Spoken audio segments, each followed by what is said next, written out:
You want to know the type of woman that men never really get over? It's not the one who cried or begged or blew up his phone. It's the woman who left without a word. She didn't have a meltdown. She didn't send a warning. She didn't have any essay length type text messages out to him. That girl was just gone. Because when you're chasing him and you're calling him with the breakdowns, he's sitting there thinking, yes, great, she's hooked. I got her. She loves me. I'm the best.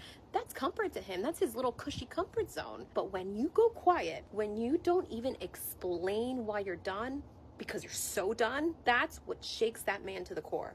Because silence, this is what it says: I am not fighting for space in your life anymore. And that's the moment that he realizes, wow, I think it's actually over. Because girl, Maserati doesn't advertise. Why? Because value doesn't beg to be noticed. It simply commands respect. And when your self-worth finally speaks to you louder than your feelings for him, that's when the game's end for him. How to get in a guy's head. How to make him freaking obsessed with you. Now, I don't know if you're going to want to do this because they are going to be all over you. There will be no more chasing needed by your end. They're going to be wrapped around your little finger. Number 1, text him his name and then don't answer. None. Done. We're ghost. We're gone. There is no response after that. He is going to be first kind of freaking out, kind of shitting himself, but then he's going to get into like, oh crap, I really want to know what she wants to say, whatever, and be so invested in you and in that conversation for as long as you don't answer. And then once it is a couple hours, and when I say a couple, I mean about 4 to 5 hours later, then you can say, oh crap, I totally forgot what I was going to say. He will be wondering about it for days. Number 2, hold eye contact with him. It makes him so nervous and it creates like this sex drive, and it'll make him want you even more. It'll make him start that obsession with you. But you have to keep the eye contact like very strong and very not weird and awkward, but just like you're actually looking at him and you're looking directly into his eyes. My favorite thing in the world is telling a man that you don't know if he's your type. You're still kind of figuring it out. Now, this will make him want to be your type. This will make him want to figure out what your type is and be that person for you. And he's going to be invested into thinking everything that you want from him, and he's about to do that. Because men can't lose, and now it's a game to him. And last but not least, tell him that you feel safe with him. Guys love to be in their masculine era, and if you tell him that you feel safe with him, then he will be in that masculine era, and that is exactly how he wants to feel with a woman. So good luck, but use this wisely. Women that get treated best by men know when to be sweet and when to be scary. And here's the truth about scary. It's not yelling, it's not drama, it's not blowing up someone's phone. Scary is control, scary is constraint, scary is making someone realize that you could respond, but you won't. Psychologists call this the power of the pause. In negotiations, even a 3-second silence makes the opponent more likely to fill in the gap, often revealing more than they intended. Most people try to earn respect by over-explaining, justifying themselves, and begging for understanding. The studies on persuasion consistently prove that the more you talk, the more cues you give away, and the more leverage you lose. Look, we've all had those moments where we double texted 12 times in a row, called 6 times back to back, wrote a paragraph that no one's gonna read. None of it makes your point stronger, it only proves theirs. That they can get you to over-invest your energy. There's this concept called the paradox of attraction, where the men we don't care about chases the hardest. And that's because attention repels and indifference attracts, whether we like it or not. Your time is limited. Be selective with the people you let in, be selective with the fights you choose, and most importantly, be selective with your words. The man you date is a reflection of you. If he is not investing in you, investing in your education, investing in your mind, helping you win, you have no business being around that person. So if you're dating losers and you're dating people that don't view you in a high manner, you don't view yourself in that manner. Stop dating losers, babe. The more you do for a man, the less he wants to do for you. The more you consider a man's feelings, the less he considers yours. This is sad, but it's true. I know a lot of y'all weren't taught this because it don't even make sense, but it's just the truth.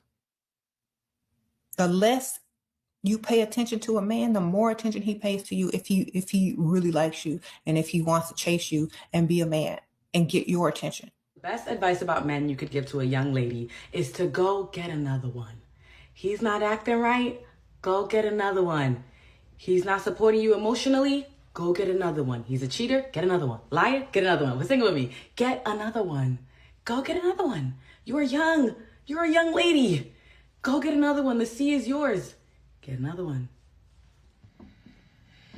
When it comes to men, if I can give you only one advice that you just have to leave me be forever and I can give you one advice, it's to choose the kind ones. And I'm not talking about bland, I'm not talking about boring.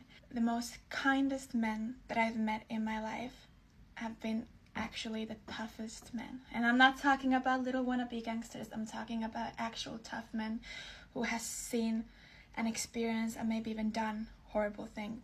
But if there's any men listening to this, at the end of the day, a woman wants to end up with somebody kind. They call you a bitch in any type of context, even if it's a joke, a song lyric, whatever.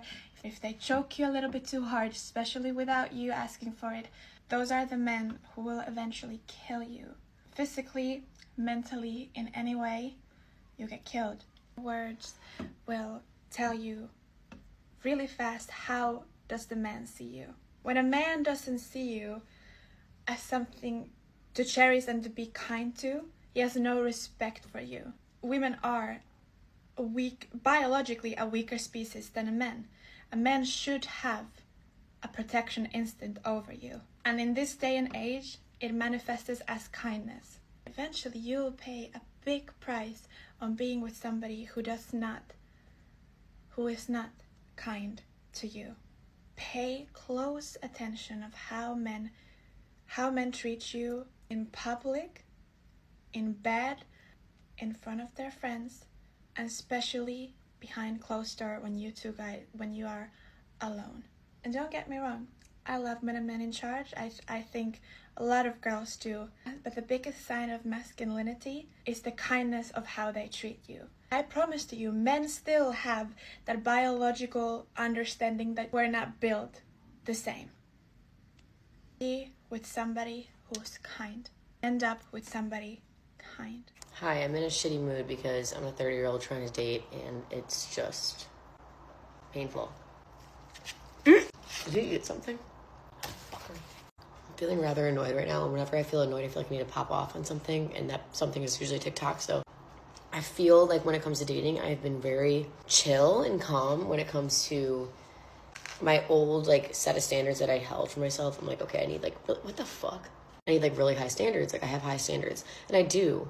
But I feel like with dating, I've kind of realized to calm down a little bit in certain areas where I've been so high and mighty and tight with certain things that you need to have. And I've been relaxed on that, and I'm still just not seeing or feeling how I feel like I'm supposed to be feeling. And it's just kind of upsetting because I'm okay, not that I'm lowering my standards. I just feel like I'm opening up a little bit more and growing up, realizing that maybe certain things that I used to think were negatives are actually positives, and I don't know how to navigate it. I'm in this weird limbo of trying to grow, trying to learn, and you know when you make excuses for someone in your head and then you kind of calm yourself down and then you're like, do I need to be making those excuses? I'm just feeling defeated because it's really hard to start over for time and time again. And again, when open yourself emotionally up to dating, I don't know. Best advice I can give to any woman that is building out her own $1 million career and brand is to stop dating men. Just stop. Just go cold turkey. No dating and no intimacy. When I took this vow for myself for 2 years, I was like, I'm not going to date anybody. I'm going to get super laser focused and locked in because men can be extremely draining. They are known to be energy vampires. And if they're not making your life better, they're actually just wasting your life. So I was like, okay, I'm going to stop dating. And in those 2 years, I was so laser focused on my business that I built a multi-million-dollar company. It's about to hit $5 million very soon, which is insane. I got the house of my dreams, the car of my dreams, the life I've always wanted. And I did it so quickly because I didn't have my energy leaking into other things, into problems, into an emotional roller coaster that in my 20s, men would always put me on because I was such a lover girl. I would invest all my focus and time into the relationship I was in.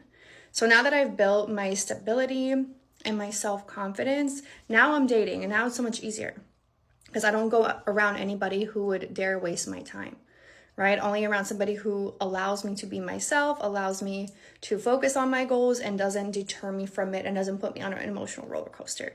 And when I was in my 20s, I didn't know how important that was, right? Because in our 20s, we're boy crazy.